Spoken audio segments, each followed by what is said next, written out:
As James Gunn's Superman hits theaters this week and reintroduces the Man of Steel to a new era, I want to take a moment to celebrate the version of Superman that's often overlooked, but for many fans remains the gold standard. Not from the big screen, but from television, Superman, the animated series, which debuted in 1996. Coming off the success of Batman, the animated series, producers Bruce Timm, Paul Dini, and Alan Burnett turned their attention to Superman. And they didn't just copy and paste the Batman formula. They approached Superman with fresh eyes, highlighting what makes him fundamentally different: hope, humility, and restraint.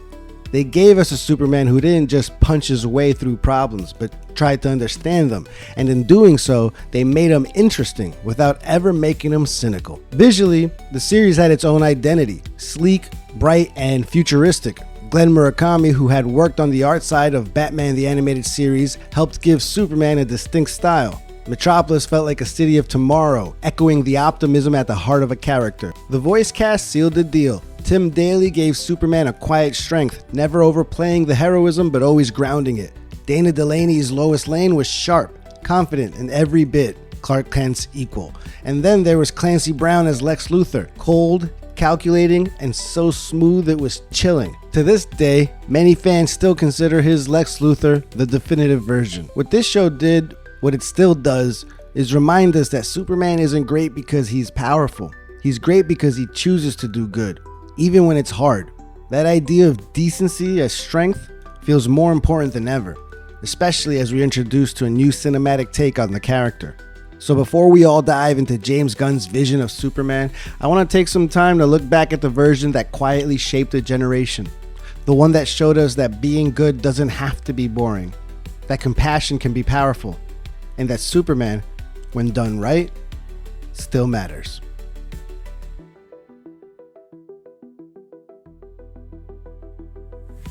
What's up, guys, and welcome back to another episode of Toonology. I'm your host. I'm Will Bryant, lead Toonologist here, and welcome back to my laboratory, if you will. This is the podcast where I break down an entire animated series every single podcast episode. If you've been tuning in from the beginning, a whole month ago, I've got 2 episodes in the can. We started it off with perhaps one of the greatest of all time, Batman the Animated Series, and then I came right back with episode 2, and we talked about Spider-Man the Animated Series. Now, it only seems appropriate with this revamping, rebooting, rebirth of the DC universe thanks to James Gunn finally taking flight, if you will, this weekend, July 11th. It only seems appropriate to talk about Superman the Animated Series as the movie Superman hits theaters in just a couple of days, or perhaps depending on when you're listening to this, right now. And if you're listening to this years from now, then you can probably just stream it on HBO Max or something. I don't know. Either way, I had to take this opportunity to talk about perhaps one of my favorite shows of all time.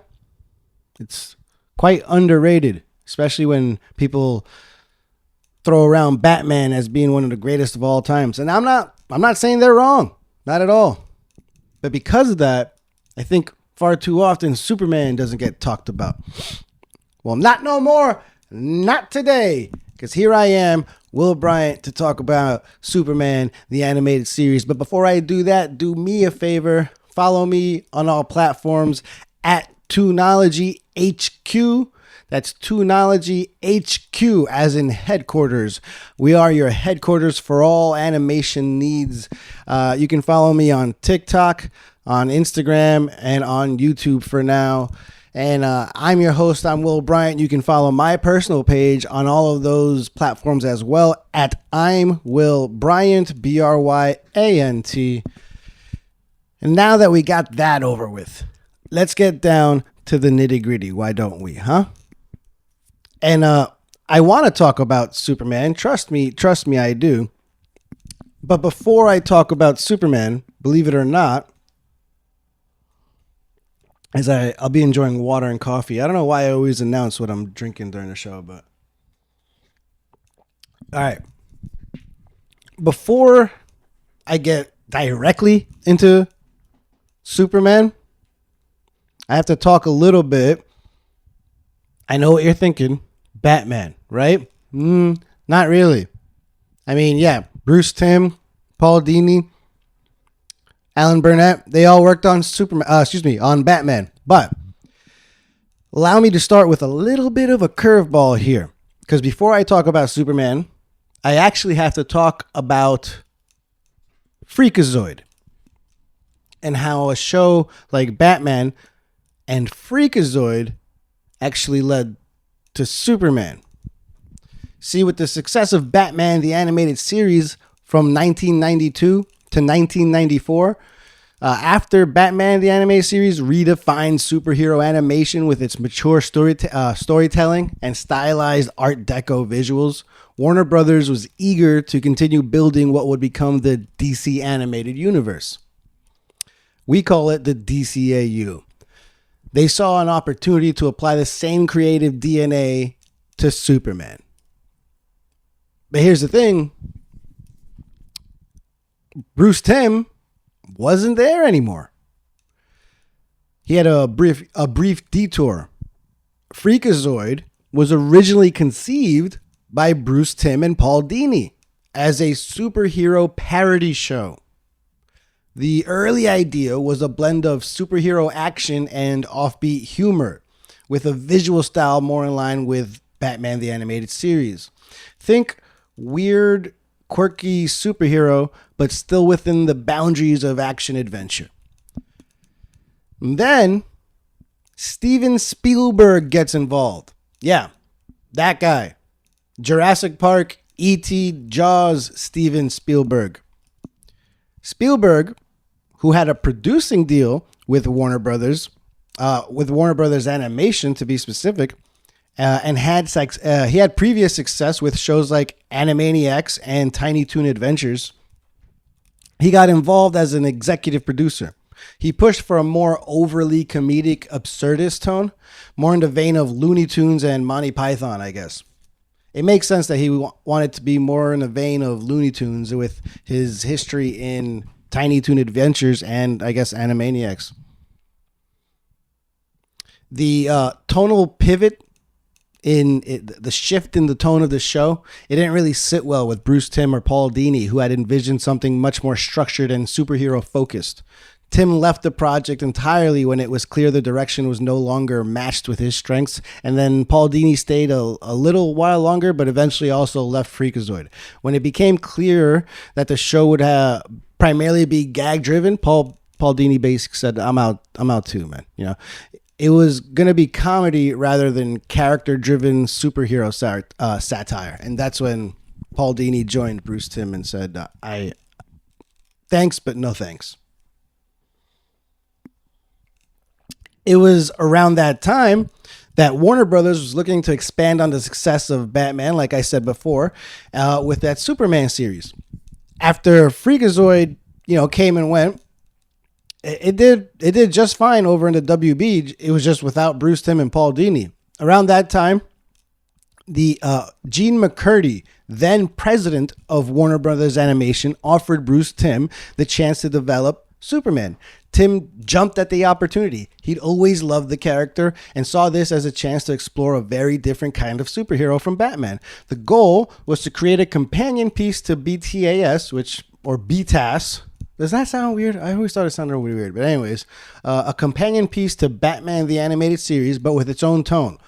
While Batman was grounded, noir, and brooding, Superman would be bright, optimistic, and futuristic, closer to classic sci-fi in a way. After stepping away from Freakazoid, Timm was offered the chance to develop Superman the Animated Series, and Paul Dini came aboard as part of the writing team, reuniting with Timm. Reunited, and it feels so good.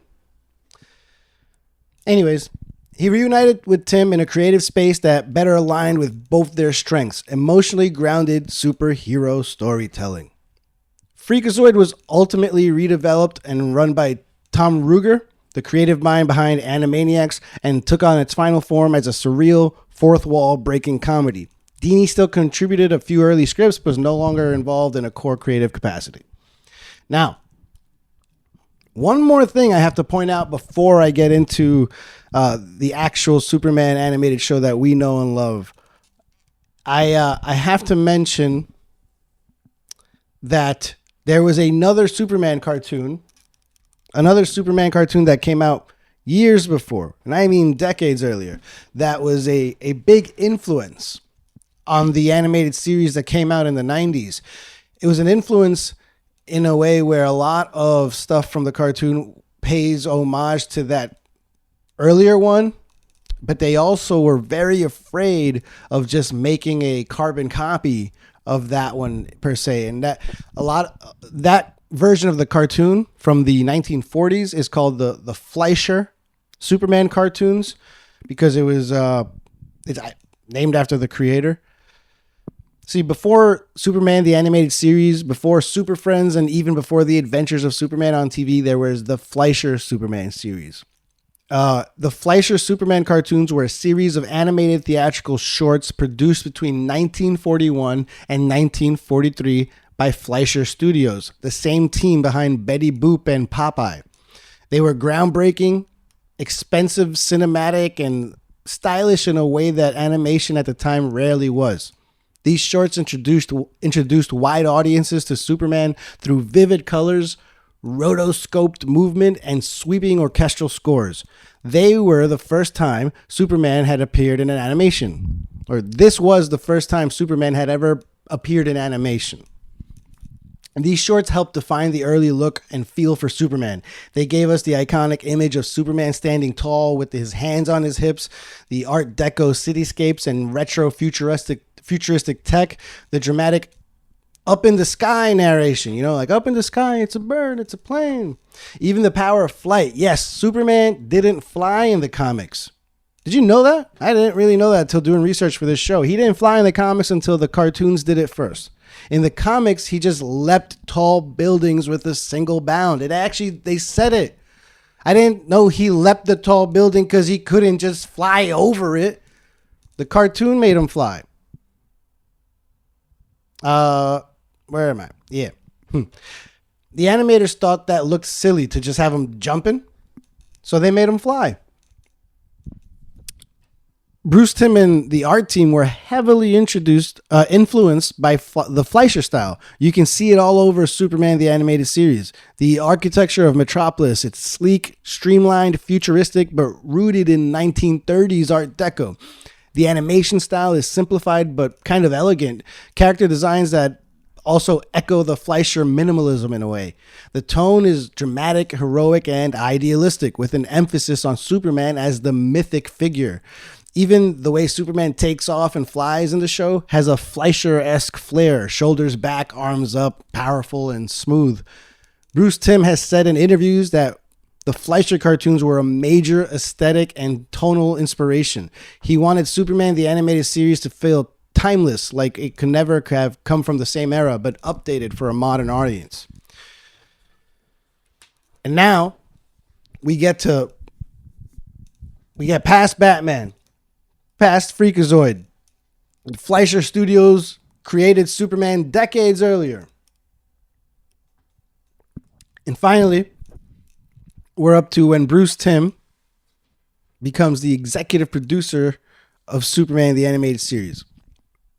Timm defined the overall look and feel of the series, deliberately shifting away from dark deco noir aesthetics of the Batman series to something brighter and more futuristic. He described Superman's Metropolis as having a bright deco or ocean liner deco style. That's what they called it. Sleek, streamlined, inspired by 1930s, 1940s industrial design. It was like this chrome architecture and the optimism of Americana in a classical kind of way. This gave Metropolis a soaring, almost utopian quality that visually matched Superman's more hopeful tone. It was very important to Bruce Timm that Superman have its own unique feel, not just aesthetically, but emotionally as well from Batman. And a lot of it was based in making it brighter. And when they describe this ocean liner deco style of architecture, it's like more curved, more rounded, not as many sharp angles, not as threatening or scary looking as Gotham kind of looked. With the character designs, Tim crafted simplified but powerful designs using bold silhouettes and minimal line work to emphasize clarity and expressiveness. Superman's look, his broad chest, thick neck, square jaw, that was all designed to evoke strength and trustworthiness without appearing stiff.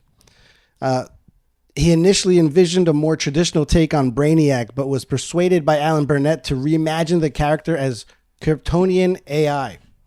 Alan Burnett was the one that actually came up with the idea of turning Brainiac from this alien and actually deciding to make him Kryptonian AI. And that was only done because Bruce Timm, was open to collaboration with his fellow coworkers. I'll get a little bit more into Alan Burnett in a second, but just to wrap up on Bruce Timm, he ensured that Superman struck the right tonal balance, his heroic being without being too arrogant. He's humble without being bland.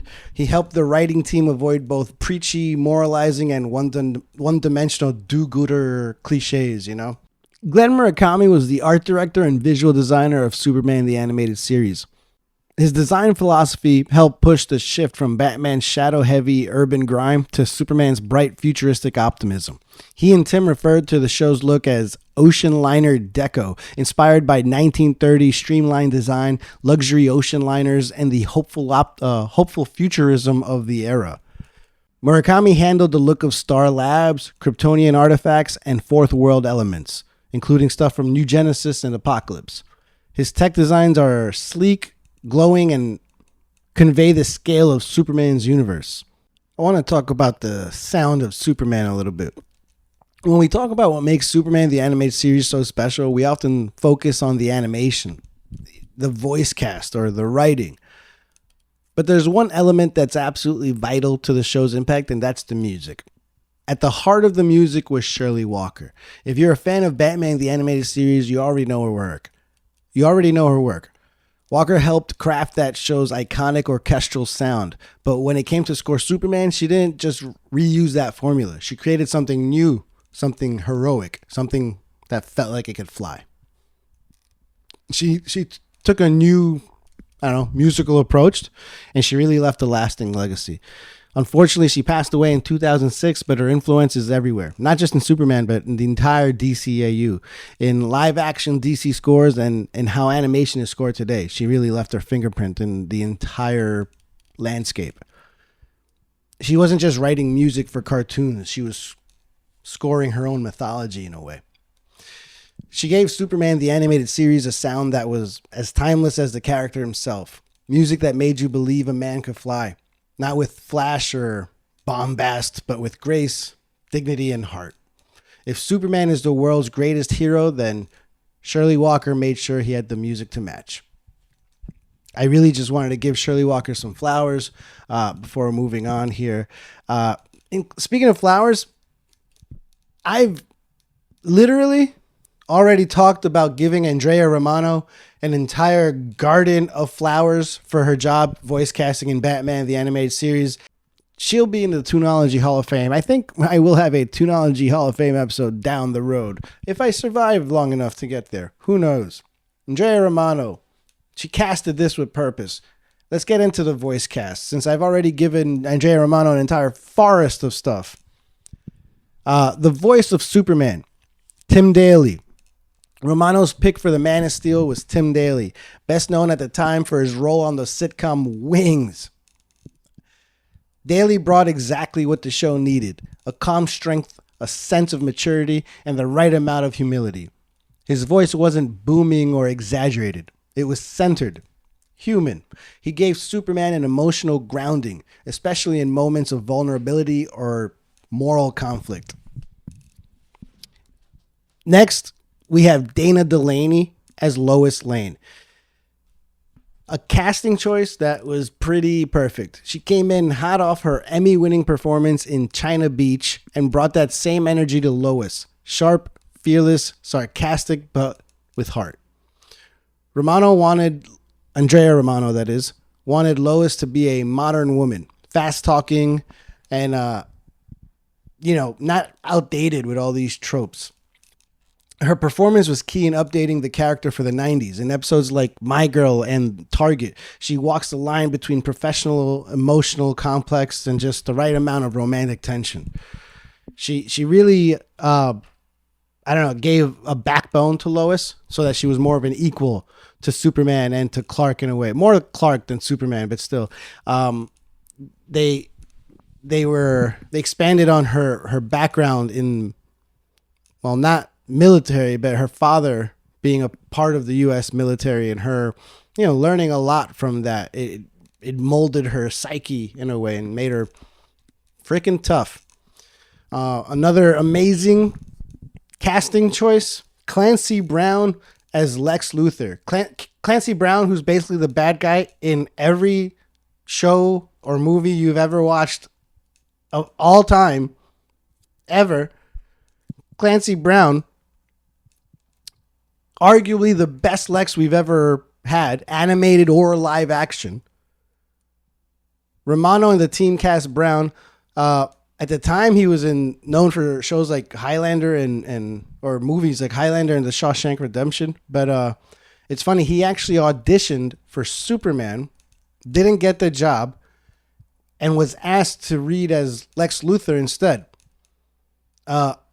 Ironically, in Superman, the movie this weekend, Nicholas Hoult auditioned to be Superman, didn't get it, and was then asked to be Lex Luthor instead. In both situations, the animated series and the movie, starring this guy, Crypto,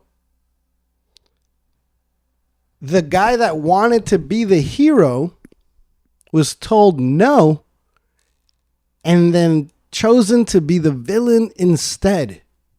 And in a way, that's the most Lex Luthor thing I've ever heard of. And it didn't happen just once. It happened twice. To Clancy Brown and to Nicholas Hoult. And in Clancy Brown's case, it gave us perhaps the most iconic version of Lex Luthor we've ever been graced with. And one can only hope that those circumstances also lead to Nicholas Hoult giving us something that we'll never forget. One can only hope. Other notables in the cast, we have David Kaufman as Jimmy Olsen, Corey Burton as Brainiac, Michael York as Count Vertigo, Malcolm McDowell as Metallo, and Gilbert Godfrey with God Help Me, Mr. Mxyzptlk. It's spelled Mxyzptlk. You try and say it. And if you say it 3 times, he disappears. Besides that, I wanted to talk a lot about what might be my favorite voice casting in the entire Superman series. And that is Brad Garrett as Lobo. Brad Garrett, who's best known as Robert in Everybody Loves Raymond, voices the intergalactic bounty hunter Lobo with this perfect over-the-top energy. He's loud, crude, hilarious, and somehow still kind of likable. His performance was so strong, WB even considered a Lobo animated spinoff. A pilot was produced but never aired. I actually think later on, Lobo had his own mini web series with 2 to 3 minute webisodes, if I'm not mistaken. I feel like I just learned about this recently. Lobo webisodes. I believe also voiced by Brad Garrett. Another awesome casting choice, Michael Ironside as Darkseid. Ironside, Darkseid. It was like it was meant to be. The legendary Michael Ironside from Starship Troopers and Total Recall voiced Darkseid with bone-chilling menace and restraint. Starship Troopers, come on. Who doesn't love Starship Troopers? That is an insanely intense movie. What did he say in Starship Troopers?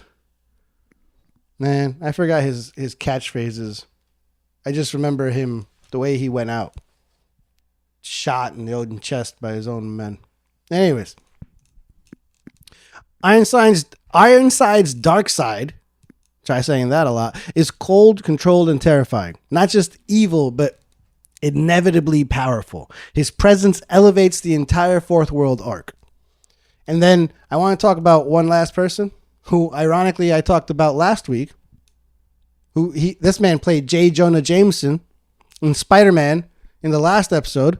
In this episode of Toonology, I'm going to talk about the same guy, Ed Asner, playing Granny Goodness. Yeah, Ed Asner, that gruff TV legend from Mary Tyler Moore and Spider-Man, the lovable grandpa that everybody wanted in Up, voices Granny Goodness. And he's kind of perfect for it. Gruff and twisted and weirdly maternal. His casting plays against a type that you would have thought of, but in the best way. Kudos to Andrea Romano and kudos to Ed Asner for saying, yeah, sure, I'll play a character named Granny Goodness. Why not? And he kind of did awesome at it. Listen, one last thing about Andrea Romano. If Shirley Walker gave Superman his sound, then Andrea Romano gave him his voice. And not just his, but the voice of the entire Superman world.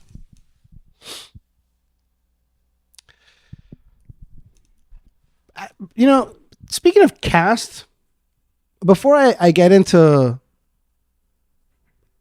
what I think is the most fun part of the show is where I start ranking stuff. I wanted to talk about some characters that Superman was able to actually create or introduce. See, in Batman the Animated Series, I talked about how Harley Quinn never existed before the cartoon and how she was this original creation. Superman did the same thing with a couple of characters. Now, none of them are going to even come close to becoming as popular as Harley Quinn ended up being. Harley Quinn, arguably one of top tier DC character in terms of popularity. Maybe second tier. If we're putting Batman and I guess Superman and maybe Wonder Woman in the top tier of popularity. Some might even argue about Wonder Woman being there.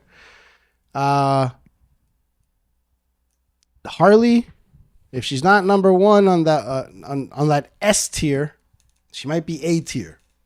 I don't know.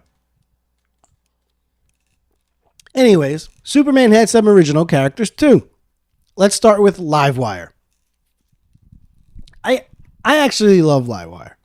She's maybe the most iconic original villain from Superman the Animated Series. Her real name is Leslie Willis, and she was this cynical, high-energy shock jock who gets struck by lightning and transformed into a walking, talking power surge, essentially.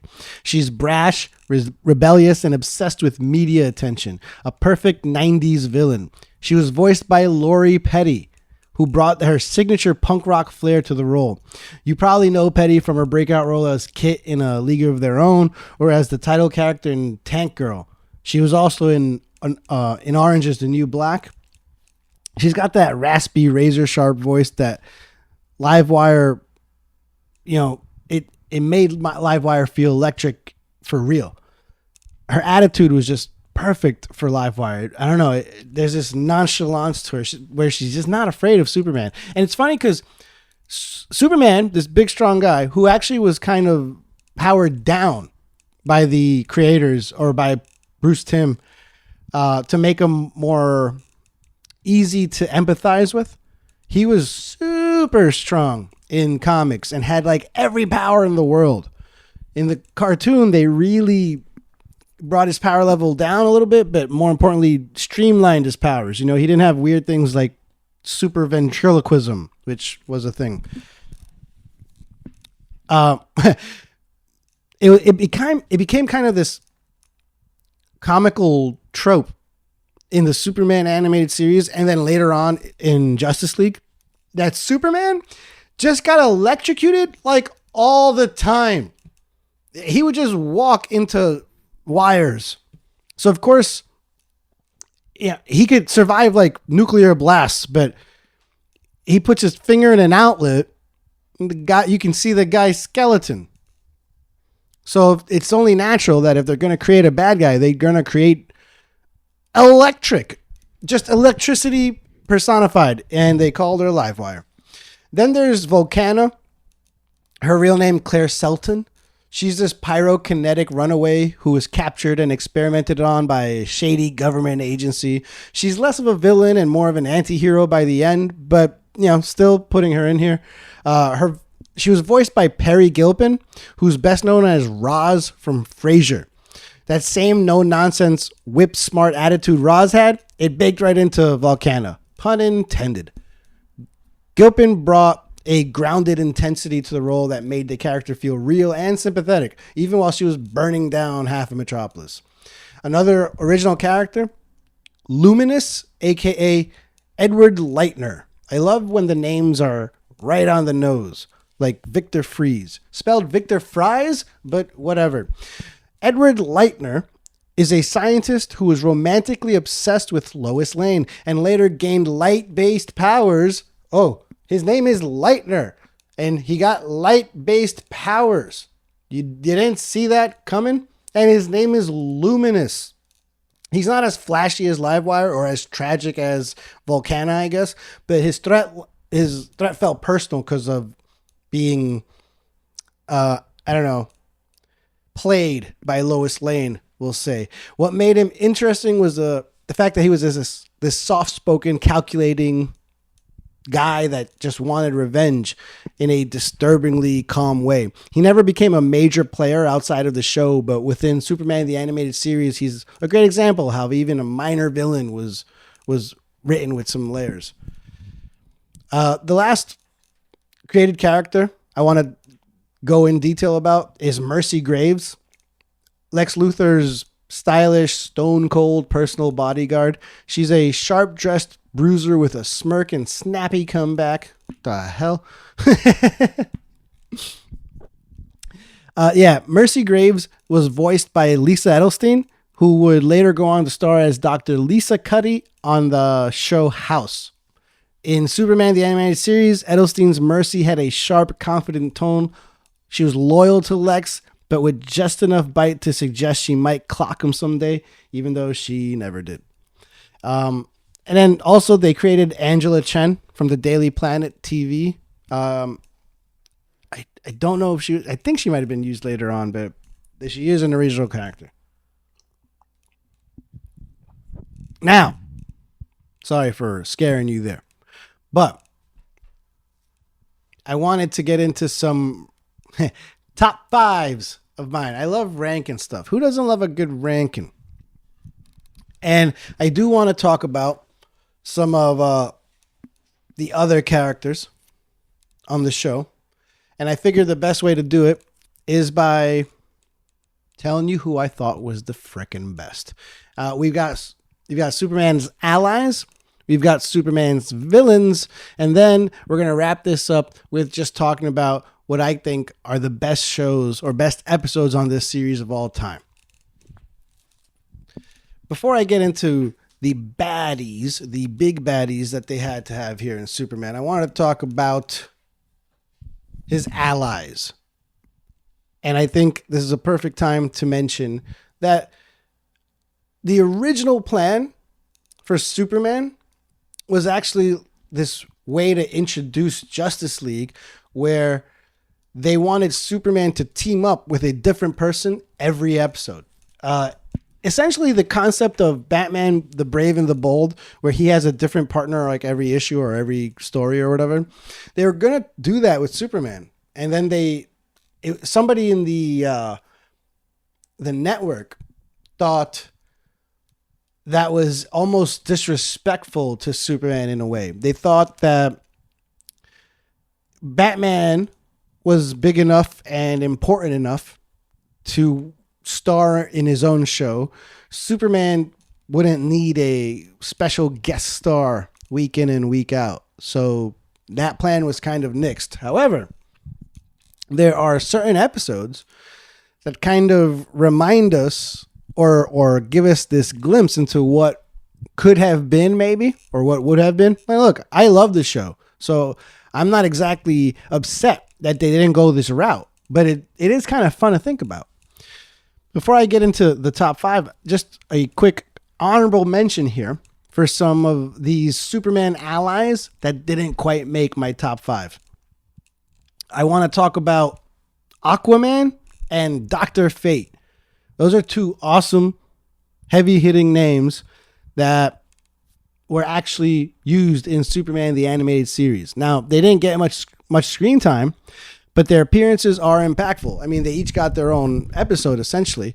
Aquaman was voiced by Miguel Ferrer, showed up in a fish story with regal intensity and fierce pride. He's not your comic relief version of Aquaman. He is the warrior king who is more than a match for Superman. He really feels like he commands an entire world right under the surface.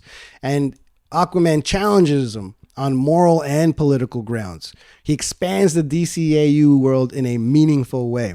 And then Dr. Fate, voiced by George Del Hoyo, brings in this mystical side of the DC universe. In the Hand of Fate, he helps Superman fight an otherworldly threat that brute strength can't solve. His aloof demeanor contrasts sharply with Clark's humanity, and that adds balance to Superman's team-ups. Neither character sticks around long, but both widen Superman's world and make it richer. And with the honorable mentions out of the way, let's get into my 5th best ally for Superman in the animated series, and that goes to Green Lantern Kyle Rayner.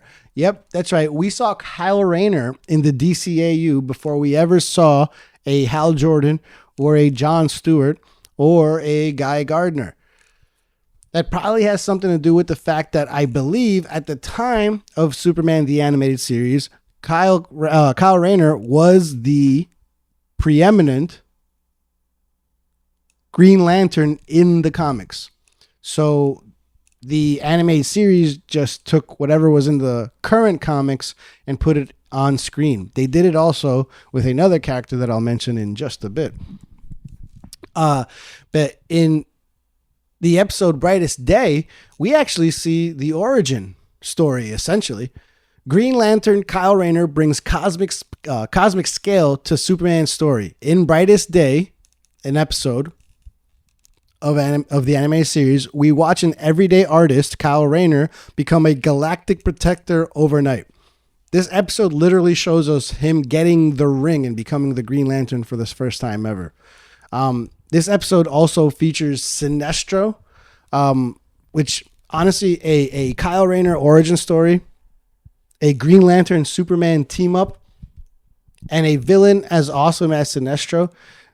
This episode was very close to making my top 5, but it did not. So I'm glad I can talk about it here. Kyle Rayner was a really fun ally to see in the animated series, because I wasn't really expecting that. When I rewatched this series and I saw a bunch of episodes I had never seen before, this was actually one of them, and I was kind of shocked that it was Kyle Rayner, because obviously John Stewart would become such a major part of the DCAU in the future. But here we go with Kyle Rayner, Green Lantern, one of the original Superman allies in the animated series. At number 4, for the best allies that Superman had in the animated series, I'm going with The Flash, Wally West. Yep, it's Wally West because, once again, Wally West was the Flash in the comics at this time, not Barry Allen, who is dead. Sorry, I know we're not allowed to say dead. I should say unalive, but it is. He's dead. He was dead in the comics, and so Wally West was used in the animated series, and that's confirmed later on in Justice League when he takes off. They all take off their masks at one point, but that's neither here nor there. It will be there in the future when I talk about that show. For now, I just want to talk about the Flash in Superman, the animated series, voiced by Charlie Schlatter, not Michael Rosenbaum, who famously voices him pretty much for the rest of the DCEU. Flash appears in an episode called Speed Demons, and it's this awesome start to the episode where Superman and Flash have met for this public race to see who's faster. And this race between Superman and Flash, it takes place in the comics. It's taking place in movies. It's just this classic thing in the DC world that always happens, where we always try to, or there's always just an interest in who would be faster, Superman or the Flash. And so they even had it in the animated series. They're in the middle of this race, but they're actually running across water when they have to stop and face off against the Weather Wizard, which he only makes a one appearance in Superman, just like Flash. Weather Wizard, I believe, is he more of a Flash villain? Not sure about that one, but either way, Superman and the Flash team up to take on the Weather Wizard in Speed Demons, and it was a very fun little curveball there that Superman, the animated series, threw us. And for that, I've got Flash as my number 4 ally.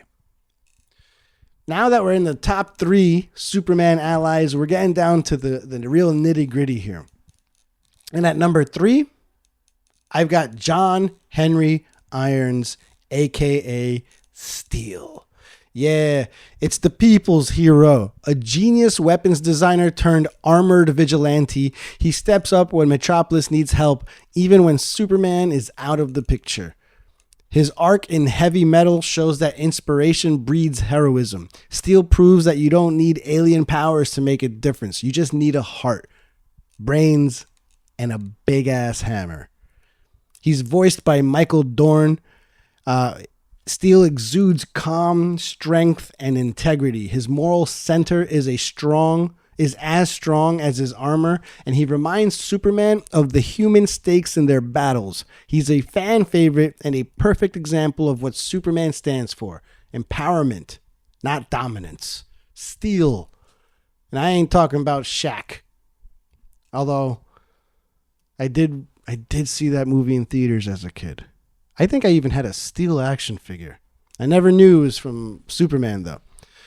Love Steel. My one gripe is that I don't think they ever gave him the red cape in the animated series. I love the red cape. Red cape Steel is peak Steel.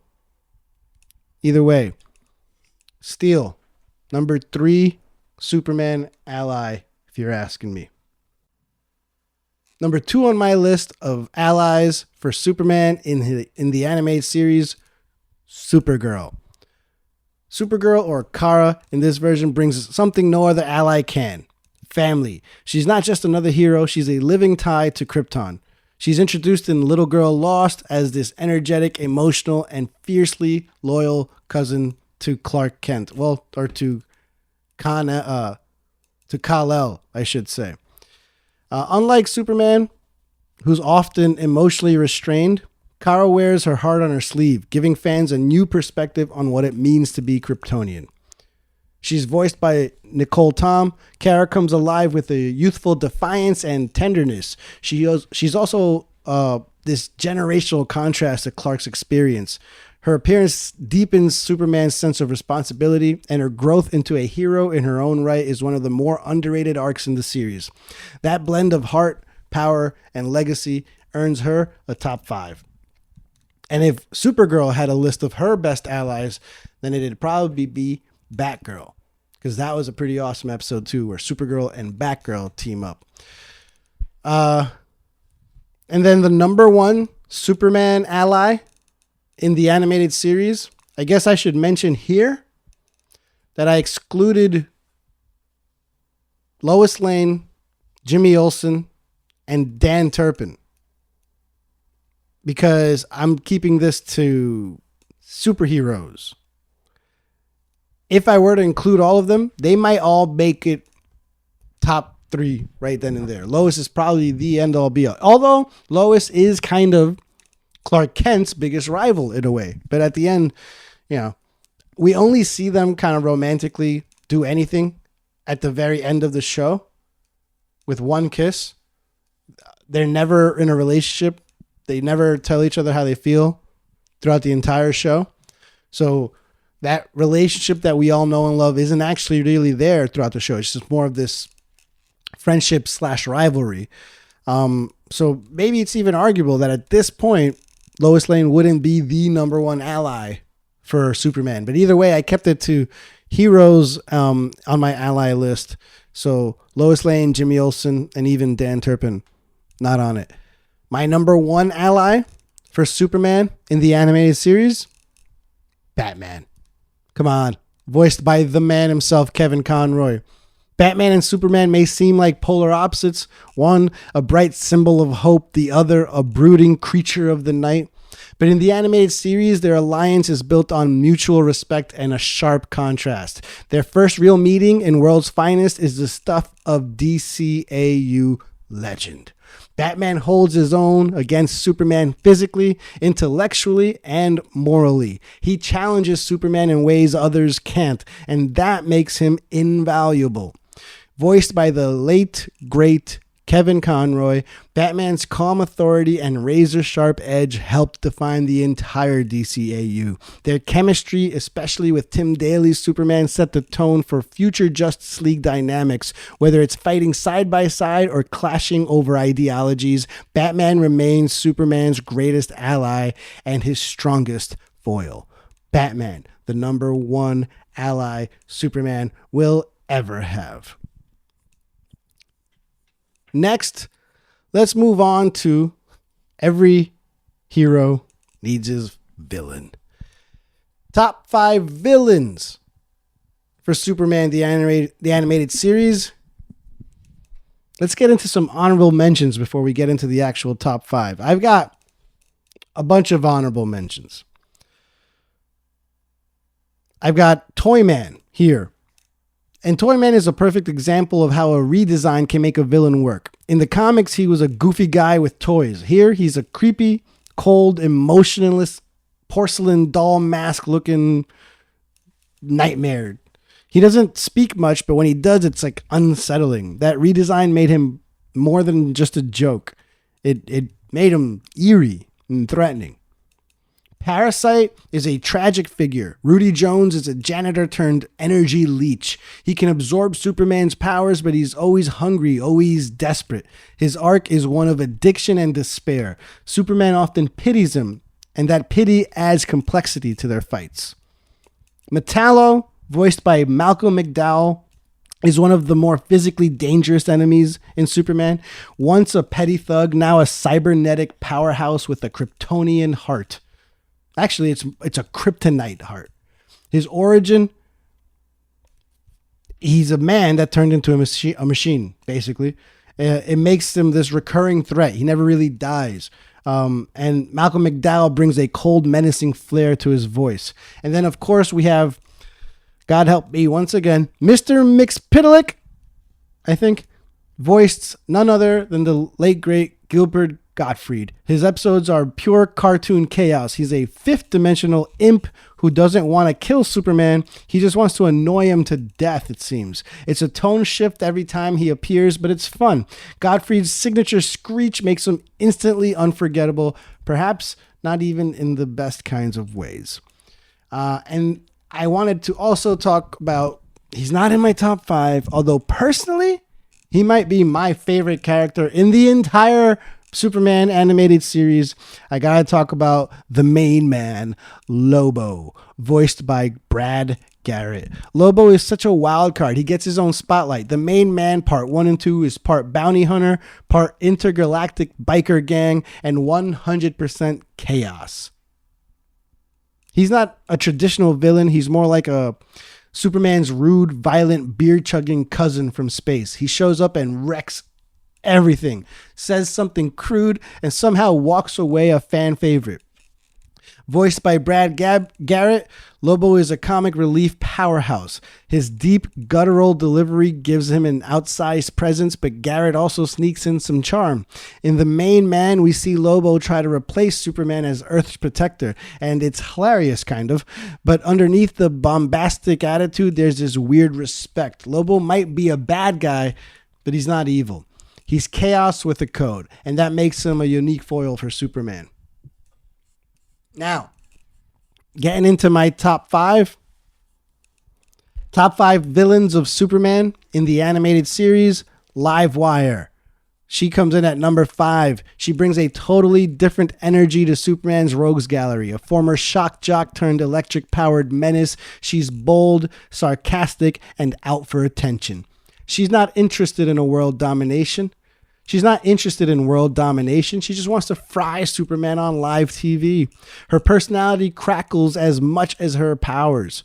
She's voiced by Lori Petty. Livewire's pure attitude, fast-talking, unpredictable, and punk rock in design. She injects something fresh into the villain roster. She also represents how society reacts to Superman. The media, the spectacle, the cynicism. She's a villain born of modern noise. And she holds her own in every appearance, eventually becoming a recurring foil and unlikely team-up in Justice League later on, believe it or not. Number 4 on my list of villains, Bizarro. Here's the twist. Bizarro probably shouldn't even be on this list. Not because he's not a good villain, but because he might actually be an ally.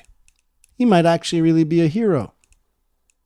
He's tragic, a flawed clone of Superman, created by Lex Luthor, who just wants to do good, but he gets it all wrong. Bizarro isn't evil. He's confused, broken, and painfully sincere. His episodes aren't about defeating a villain.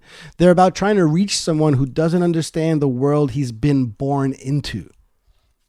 What makes it more interesting is that Tim Daly, who voices Superman, also voices Bizarro. He gives Bizarro that same heroic cadence, but warped and sad. You can feel the yearning behind the backward logic. Me am hero. It's funny on the surface, but heartbreaking underneath. Bizarro's misplacement as a villain is kind of the point. He's a mirror to Superman's goodness, cracked and unfiltered. Bizarro. Love him, but I guess he is here as a villain.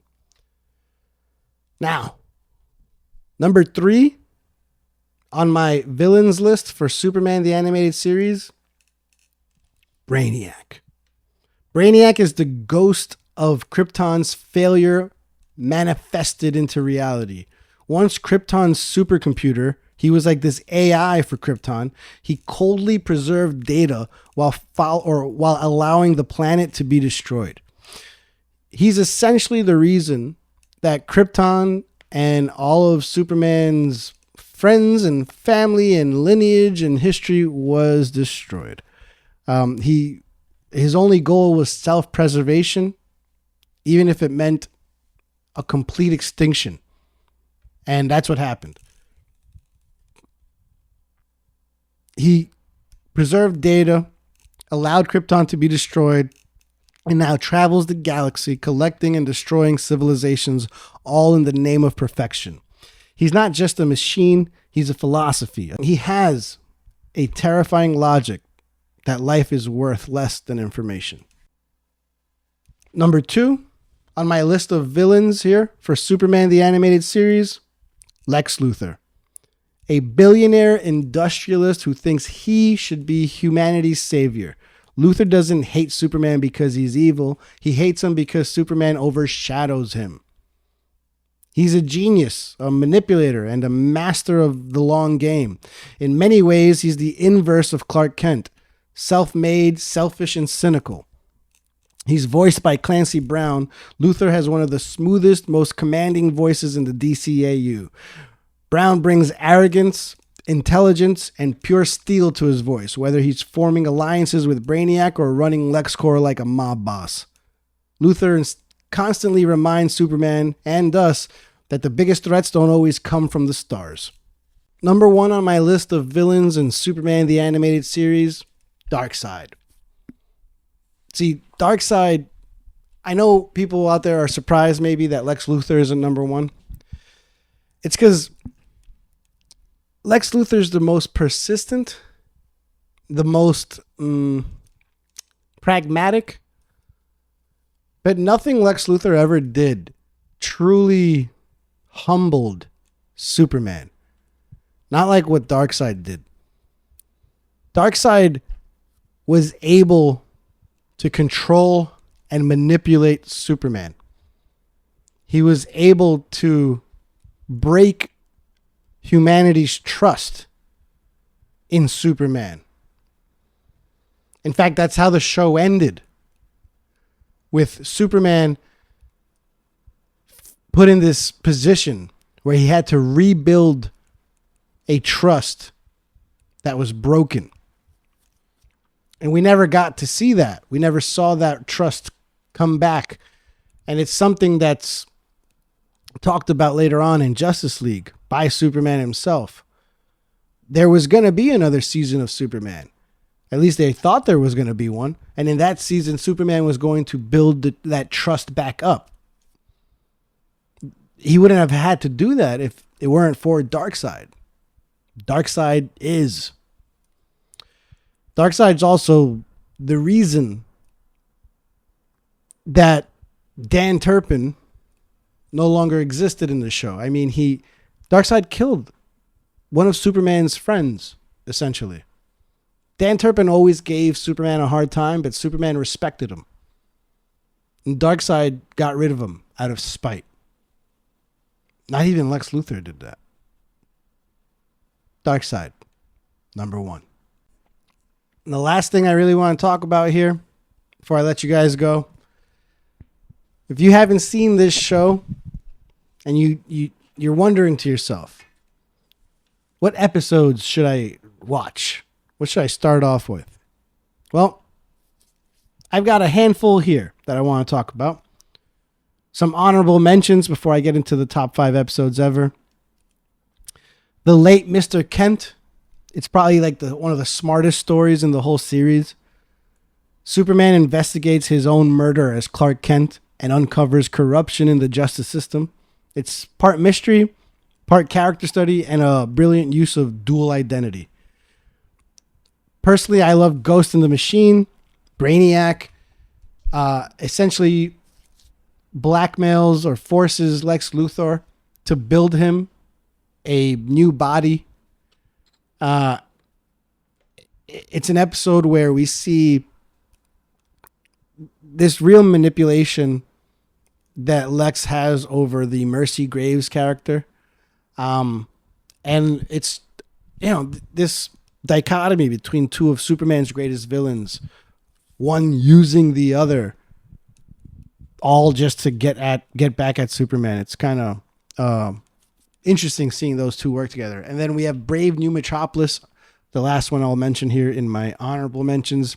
It's this cool, almost Twilight Zone episode of Superman where Lois Lane enters into this other dimension where in that world, Superman, actually in that world, Lois Lane has died and it caused Superman to essentially go bonkers, and he aligned himself with Lex Luthor and has this like totalitarian control over Metropolis. It shows essentially what would happen if Superman went bad. But there's the main reason I don't have that in my top 5 is because it's a little similar to the finale in a way, which I'll get into soon. But number 5 on my list of top 5 episodes in Superman the Animated Series, just because I love the darn character so damn much, The Main Man, a 2-part episode that introduces Lobo. It's wild, it's zany, it's fun, it's comedic. Brad Garrett is peak casting as Lobo. He's someone that can match strength with Superman. The show doesn't even go into how ridiculously strong Lobo actually is as a character. But it's very obvious that physically the two are definitely a match for one another. I mean, later on in the DCAU, there's an episode of Justice League where Superman is gone and Lobo actually comedically tries to take Superman's place in the Justice League. And, you know, in terms of muscle, he kind of can. But, you know, nobody can be Superman. Number 4 on my list of top 5 episodes or story arcs in Superman the Animated Series, I'm putting the 2-part finale, Legacy. I think it's a 2-part finale. If not, it's a 3-part. I'm pretty sure it's 2 parts. The series finale, it doesn't really pull any punches. After being brainwashed by Darkseid, Superman returns to Earth and is no longer trusted by society. It's the ultimate test of his identity and legacy. He lost the people's faith, and he wonders if he can ever get it back. Legacy is an emotional, explosive end to the series, asking hard questions about power, loyalty, and redemption. The battle scenes are epic, but it's Superman's inner conflict that makes this so memorable. It's a powerful send-off to a deeply nuanced take on the Man of Steel, and the ending where Superman essentially beats Darkseid to a bloody pulp, but then Darkseid is picked up and carried away by the very people that he just so callously rules over. And Darkseid says to Superman, "Here, I am a god." And Superman kind of realizes that it doesn't matter what he does. Darkseid is. And that's how the show ends. The entire series ends like that because they didn't give Superman the Animated Series another season. Dark. Number 3 on the top 5 best episodes and story arcs of Superman the Animated Series, Nighttime. When Batman disappears, Superman dons the cape and cowl to impersonate him in Gotham. It's both hilarious and fascinating. Watching Clark pretend to be Bruce, gruff voice and all, offers a rare look at how Superman sees Batman. He's awkward with Robin, stumbles through detective work, and still manages to get the job done in a Superman way. I mean, seeing Superman pretend to be the brooding Batman, kind of being a jerk to people, it's awesome. But the best scene might be when he's fighting Bane. It's Bane, Riddler, and one more person, I forgot who. But essentially, he's kicking the absolute crap out of Bane, and Bane's just like, how the hell is Batman doing this? And it's pretty cool to just watch that, actually. Bane, Bane's only in Batman the Animated Series one time, so seeing him in Superman, even though he's kind of getting his butt handed to him, I still like that because I'm a big Bane fan. I just think he's kind of not done justice in the Batman Animated Series too much, or even, I guess, in Superman the Animated Series. Number 2 on my list of episodes of Superman the Animated Series, Apocalypse Now. This 2-parter is where the tone of Superman the Animated Series gets heavy. Darkseid makes his move on Earth, Orion appears, and most heartbreakingly, Dan Turpin is killed. Superman's scream over Turpin's lifeless body, well, more like dust because he's more disintegrated than anything else. We're just supposed to kind of get it that he's gone. Anyway, Superman's reaction to that is one of the most emotional moments in the entire DCAU. It suddenly makes all the stakes feel real. It's brutal and deeply personal. The show doesn't shy away from loss. We don't really see this that often in cartoons, even in the DC universe. Just brutal, straight up death. No coming back to life, no reborn, no rebirth, no he becomes a zombie or nope. Dan Turpin is just gone. And a lot of the writers have said that Dan Turpin's design was actually an homage to Kirby. And I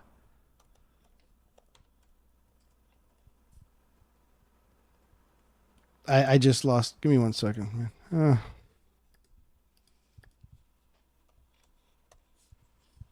Jack, I forgot his name. Anyways, a lot of the writers of Superman the Animated Series have said that the design of Dan Turpin was actually an homage to Paul Kirby. And the funeral service in the episode of Apocalypse Now that they had for Dan Turpin, some writers, not all, but some writers have spoken about how they felt like in their own way that was their goodbye, their homage to Jack Kirby. So that's got to be my number 2 for greatest Superman animated series episodes of all time. It's only beaten by the 3-part epic, the number 1 story in Batman the Animated Series, the 3-part epic World's Finest. This three-part crossover with Batman the Animated Series is a classic. Superman meets Batman for the first time. Lex meets the Joker. Gotham meets Metropolis in a way. What more could you want? The tension between Batman and Superman is electric. They don't trust each other, but they have to work together to stop a Joker-Luthor alliance. It's funny without undercutting the stakes.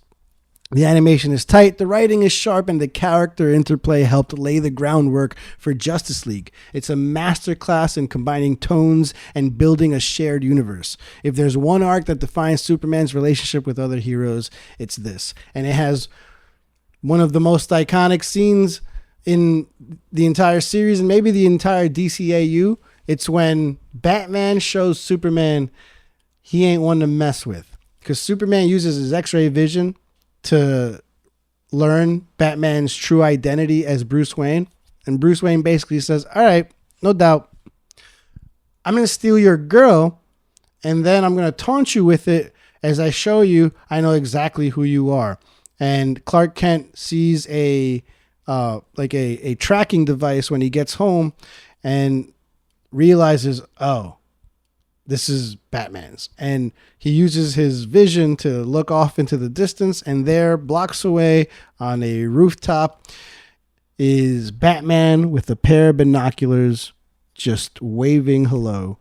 Not to Superman, but to Clark Kent. It's the ultimate don't mess with me that I've ever seen. That's my number 1 episode in Batman. And it should be. It's funny. Is it messed up that my number 1 episode in Superman is a Batman episode? Sorry. Batman's awesome. Can't help it. Can't help it. And with that being said, I don't really want to do a top 5 worst episodes for Superman, although I will just talk about briefly. Even the creators and writers of the show once openly talked about, they're in this interview. They're being interviewed by Jimmy Olsen himself, or at least the guy that played him. And they all told him to his face that they thought that Superman's Pal, a Jimmy Olsen-centric episode, was like their least favorite of the entire series. So just throwing that out there. I don't know if you guys knew that or have any strong feelings about that too. But yeah, not even Paul Dini, Bruce Timm, Alan Burnett, they didn't even like Superman's Pal. Take that however you want.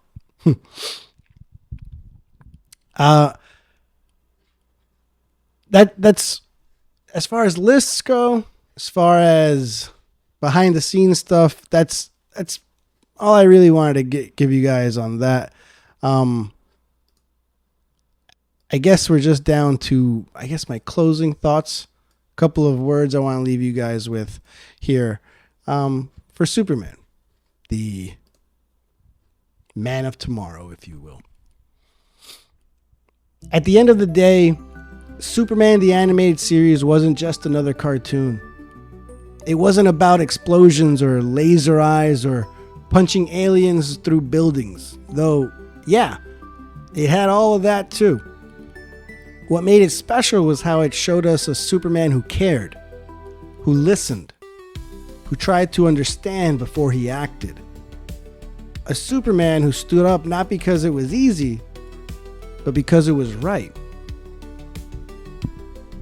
Watching it again, I'm reminded that Superman isn't great because he's invincible.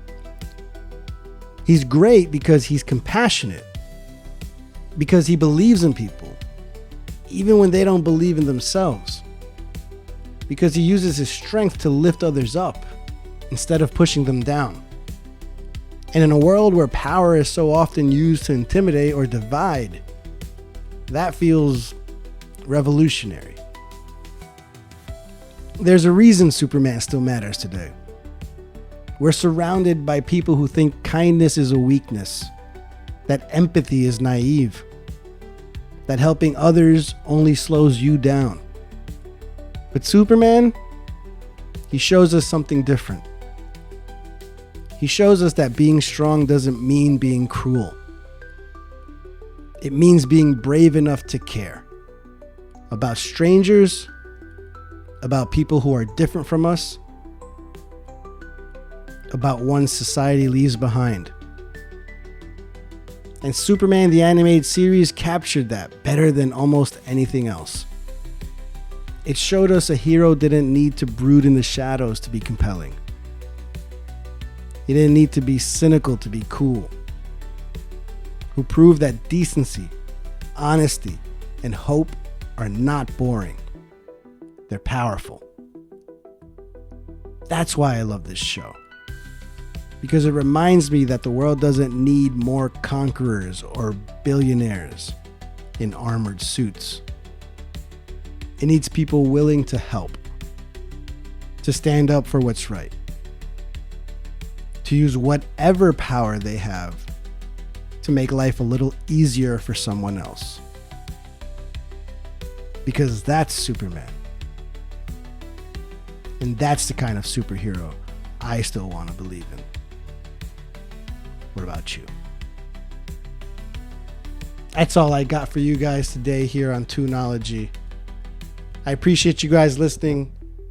Do me a favor if you haven't already. Follow me on all platforms. It's at Toonology, Toonology HQ, as in headquarters. You can follow me on TikTok, on Instagram, on YouTube.